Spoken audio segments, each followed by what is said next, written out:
Hello বন্ধুরা, কেমন আছো তোমরা? তোমার সবাই খুব ভালো আছো, আমিও ভালো আছি। আমি সোনালি চলে এসেছি তোমাদের কাছে নতুন একটা ভিডিও নিয়ে। তাই যে ভিডিওটা কি ভিডিও তোমরা বুঝতেই পারছো দেখে। আমি গেছিলাম কুণ্ডুপাড়ায়, হিজলি কুণ্ডুপাড়ায় চড়ক দেখার জন্য। আর দেখো এখানে সব সেজে চলে এসছে, শিব কালী সেজেছে, খুব ভালো লাগছিল দেখতে। আমি এখানে গেছিলাম শানুর সাথে, শানু আগে চলে গেছিলো। আমি যেহেতু কাজে গেছিলাম, ওই জন্য কাজ থেকে বেরোতে আমার দেরি হয়ে গেছে। আমি আলাদা টুকটুকি করে গেছিলাম। আর দেখো এখানে সবাই বড়শি ফুটিয়েছে। আমার কি ভয় লাগছিল, কারণ আমি না এগুলো দেখতে পাই না, আমার খুব অস্বস্তি, খুব ভয় লাগে। কেমন কেমন একটা হয়, আমি কী করে তোমাদেরকে বোঝাবো, প্রচণ্ড ভয় লাগে। আর এখান থেকে তো কালী সেজেছে, কালী সেজে কি সুন্দর ঘুরে বেড়াচ্ছে, শিব আছে, কালী আছে। আর এখানে দেখো, এটাকে দেখে তো আমার ভাই খুব ভয় পাচ্ছিল। ও তোমাদেরকে তো বলিনি আমার সাথে কে কে ছিল। আমার সাথে ছিল আমার ছদ্দির ছেলেটা, আর ছিল আমার মামি, আমার 2 ভাই, আর একটা ভাইপো ছিল। আর ও হ্যাঁ, আর ভাগ্নিও ছিল একটা, আমার মেসদির মেয়ে। আমরা সবাই মিলে একটা জায়গায় বসে এটা দেখছিলাম চড়কটা। যেহেতু আমি এরকম খুব কাছ থেকে এই ফার্স্ট দেখলাম। আর দেখো এরকম কালী সেজে হাতে একটা এরকম বড় তরোয়াল নিয়ে ঘুরছে, দেখলে ভয় লাগবে না? আমার তো ভীষণ ভয় লাগছিল, প্লাস আমার ছোট ভাইটাও খুব ভয় পাচ্ছিল। আমি বললাম, তুই এখন এরকম ভয় পাচ্ছিস? তুই না বড় হয়ে গেছিস? তাও ও ভয় পাচ্ছিল বেচারা। আর ওইদিকে পুজো হচ্ছিল অর্ধনরেশ্বরের। তোমাদেরকে আমি পরে দেখিয়ে দিচ্ছি অর্ধনরেশ্বরের যেই মূর্তিটা আছে, সেটা আমি তোমাদেরকে পরে দেখিয়ে দিচ্ছি। আর দেখো অনেক শিব আর কালী নৃত্য করছিল, ভালোই লাগছিল ওইসব দেখতে। কারণ এগুলো তো ধরো আমাদের এদিকে দেখা যায় না, একটু গ্রাম সাইডে না এলে এগুলো দেখা যায় না। আর দেখো বড়শি দেখো ফুটিয়েছে 2 মাজার দিকে, আমার কি ভয় লাগছিল। আর এই যেটা আমার ছত্তির ছেলে, ওর মেয়েও আছে, সামনে মেয়ে বসে আছে, আর মেজদির মেয়েও আছে আমার সাথে। আর পাশেই দেখো ছোটো মামি আর আমার ছোট ভাই, আরও সামনে ভাইপো আর ভাগ্নি রয়েছে। আর দেখো জিভ ভাঙাচ্ছে। সত্যি কি বলবো, ছেলেপেলেও সব বড় হয়ে গেল। আমি ভাইকে অনেকদিন পর দেখলাম তো, তা ভাইকে ও আমাকে দেখেই না ছুটতে চলে এসেছিলো আমার কাছে।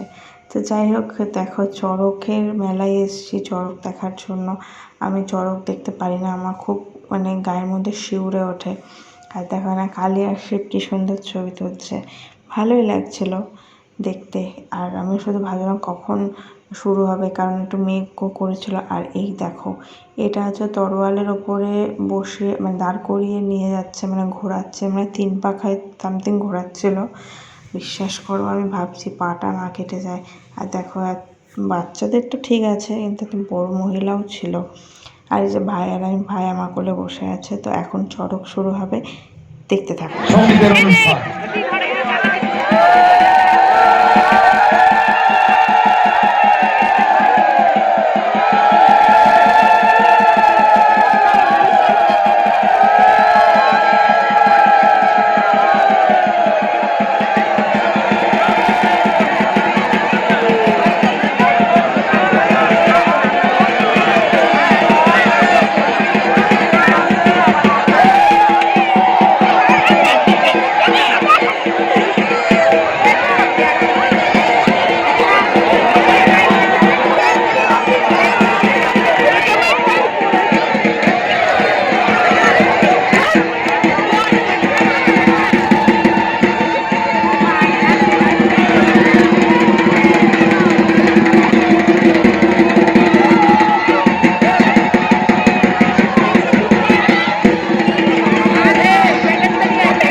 জানো তো এই যে যখন ওরা ঘুরছে আমার এত ভয় লাগছিল যে ওরা ছিঁড়ে পড়ে যাবে না তো, কিন্তু বলে না ভোলেনাথ আছে, সত্যিই ভোলেনাথ আছে।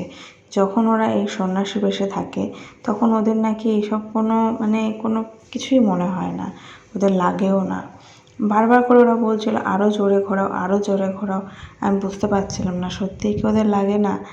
আর আমরা সবসময় প্রে করছিলাম যেন তাড়াতাড়ি শুরু হয়, কারণ প্রচণ্ড মেঘ করেছিল। ভাবছিলাম হয়তো এবারও চড়ক দেখতে পারবো না, আগেরবারও দেখতে পাইনি বৃষ্টির জন্য। ভেবেছিলাম এবারও হয়তো দেখতে পারবো না, কিন্তু না, দেখতে পেরেছি। আর দেখো কিভাবে ওরা ঘুরছিল চড়কে। আমার তো ভীষণ ভয় লাগছিল, ভীষণই, যে যদি বাই চান্স কিছু একটা দুর্ঘটনা ঘটে যায়। কিন্তু না, ভোলেনাথ আছে, ভোলেনাথের কৃপায় ওরা কিচ্ছু হয়নি ওদের, ওরা খুব সুন্দর ঘুরেছে। আর দেখো তারপরে পুজো হয়ে গেছে এখানে। পুজো হয়ে যাওয়ার পর ঠাকুর যখন নিয়ে যাবে তার আগে আমি একটু গিয়ে ঠাকুরটাকে দর্শন করলাম, অর্ধনরেশ্বর।